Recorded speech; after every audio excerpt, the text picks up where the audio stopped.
Hey guys, so welcome to part 2 of our Q&A. There were just a lot of questions, so we've decided to split it into a few videos. So here goes.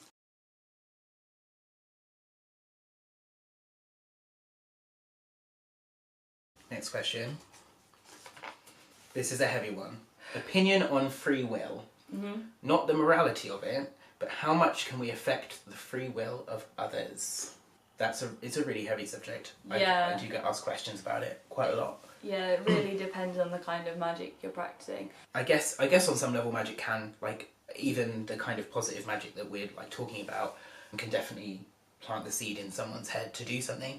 If you use the example of maybe some kind of prosperity employment spell and you really need a job, you've done all the the muggle things, you've given your CV everywhere, you're hoping someone will read it, and you don't want to get the job above someone else who might need it a lot more than you, but also you want to make sure that you get noticed and that somebody can recognise the skills that you have, and you will find a place where you'll be happy in your role, where you'll be earning the money that you want to earn, even if that's just like an entry level, get your foot in the door type place. It might mean that maybe somebody reads your CV who maybe they weren't going to read it, maybe they were only going to read the top 5 on the pile, but they decide to read all of them.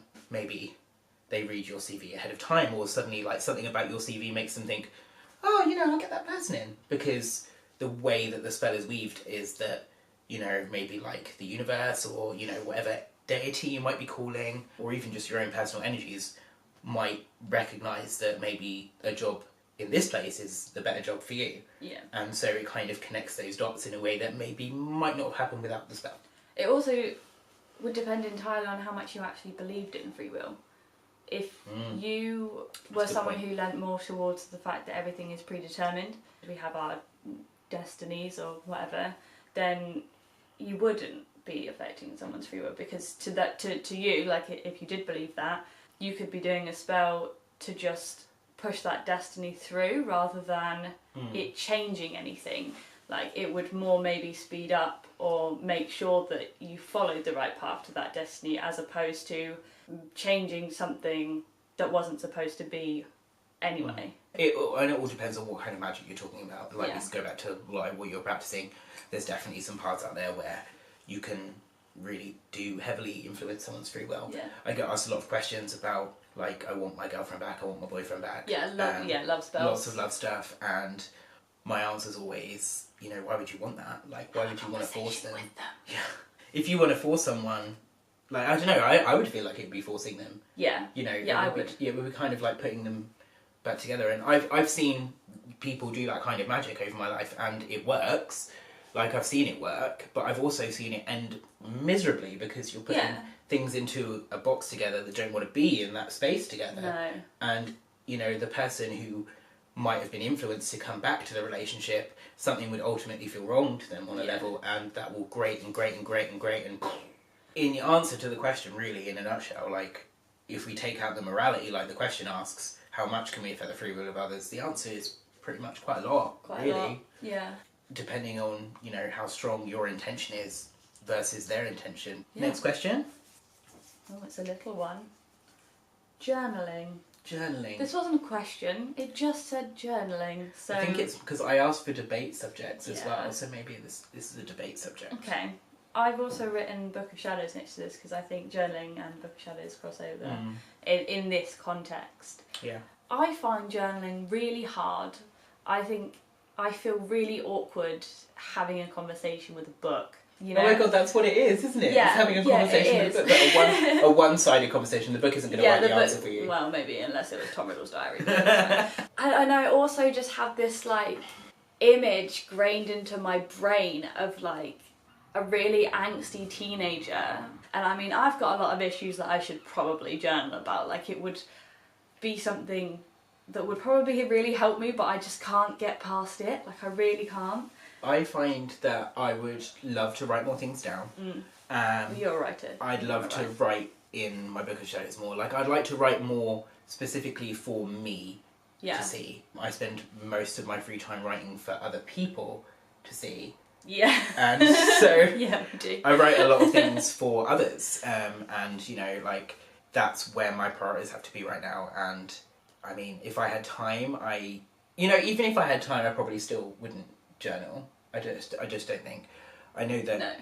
it can be a really nice thing to pass down, though, if you're planning on having kids, but at the same time, like, it's another one of those things that just takes you out of the real world, in my opinion. So, but, like, that's just my personal, like, opinion on it. I think that people who have the time and the energy and the outlet to journal, I think it can be an amazing, amazing tool, because to almost, like, visualise what it is you need, I think that, what was it I wrote something on my page the other day, or I had a question and answer session about whether or not writing is part of manifesting, and I definitely think it is. Like, I think that once you start, if you're actually writing for the intention of doing like a spell work, and you're starting to write that, and that will start the cogs and start the energy working for you actually to do that spell. I've known it sometimes when you write down the spell that you want to do, you write down like everything in order of what you're going to do it, you write down the chant that you want to do, if you're someone who does chant, and then before you even do that spell, the result has happened. Like, you might be planning something that you're going to do next week, but then you write it all down, and the thing happens during that time in between you writing it and planning on doing the spell. So, like, it's a really nice way to get your intention out there. When it comes to like magical workings, I wrote something cheesy, but also thought it was really, really cute, and so it was maybe magic is writing. Why else would they call it spelling? Oh yeah. Yeah. But I can't claim that as my own quote. I think someone said that to me once, and that's why I remember it. But I think I've seen it on Instagram a couple of times, to be honest. I think it was on there. I think my friend told me it. I think it was talking about like the way that language developed, and I think that's really really cool. But yeah, like, if you're journaling in order to manifest, I think that can be absolutely fantastic. Like, if you are somebody who's like a wordsmith, and you're not one for chanting with some candles, you're not one for a complicated ritual, you're not one for like actually like kind of doing that, I'm by my altar and doing a spell. If that's not something you want to include in your life, or you don't have time to include in your life, writing it down, in the times that you have, like your lunch break, on the way to work, on the bus, and you're putting that intention and manifestation in there, then that can be a really amazing way to practice magic, in my opinion. So journaling. Journaling. Yes. It's your turn.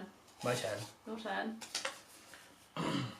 What aspects of your path/craft are most prominent? Tarot reading. That's all I do all the time, ever. You do love tarot. I do love tarot. And Labradorite. Can you imagine that's the answer to the question? That's it. What aspect of your craft is the most prominent? Labradorite. Yeah. I've got so much of it. She actually does. I do. Like, the whole rest of the room is just Labradorite. It is. The actual room is made of Labradorite.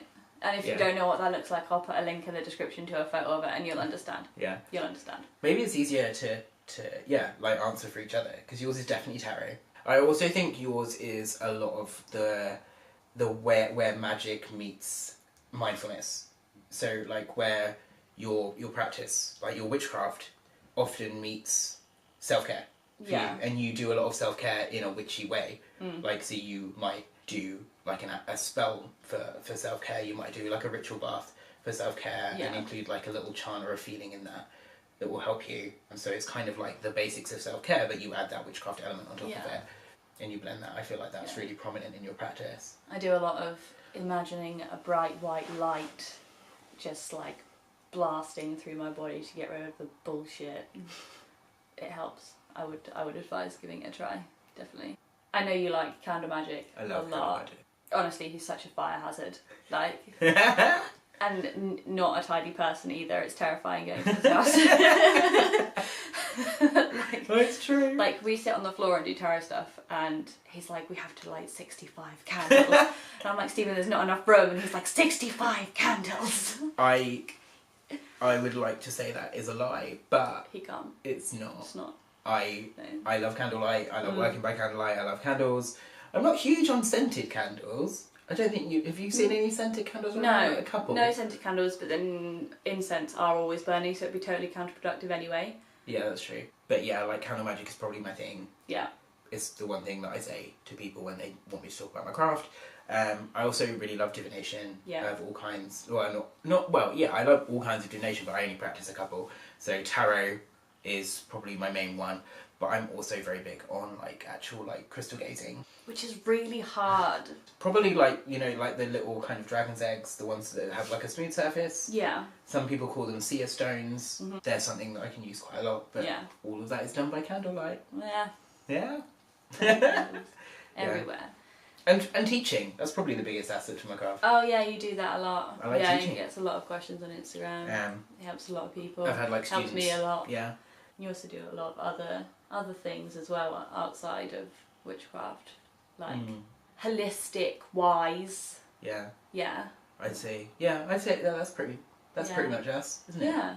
Yeah. Those things. So we hope you enjoyed part 2 of the questions, and we've really enjoyed them, and we think there might be a part 3 as well now. Yes. Yeah. So watch out for that, and it's going to be great, I'm sure. See you soon. Bye. Bye.